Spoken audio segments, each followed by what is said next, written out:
You are watching Macro TV, and today we're still continuing with the Solow model in study unit 4 and chapter 8 of Fourie and Berger. What we want to do in this video is to show you that we don't just have to look at output overall and capital overall, but we can look at these as output per person or GDP per capita.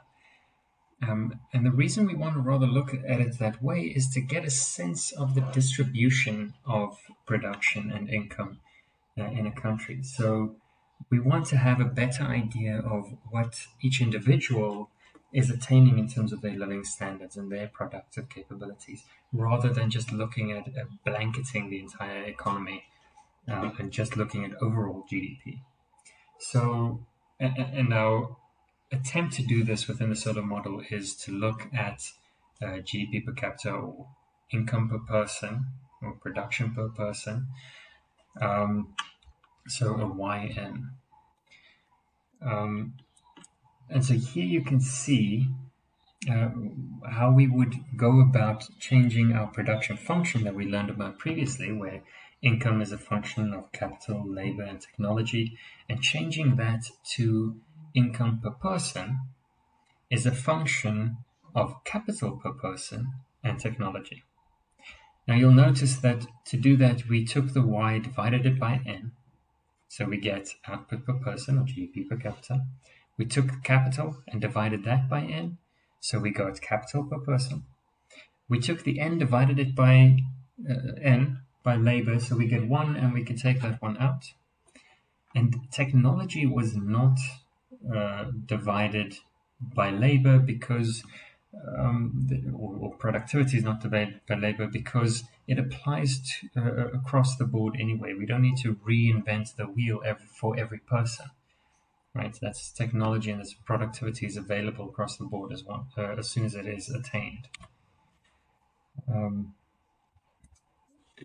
So how does this change the determinants of growth in the Solow model? The reality is it doesn't really have a huge impact. It just changes our focus from looking at overall to per person.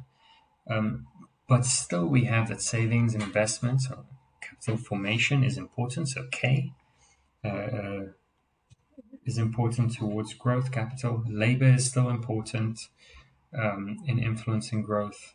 Technology, productivity, so in other words, our A still applies and still does have still an impact on your labor, on your output per person, and then also your human capital, which we're not analyzing yet, but human capital still has an impact on this growth model, despite the fact that we've now switched our focus to GDP per capita.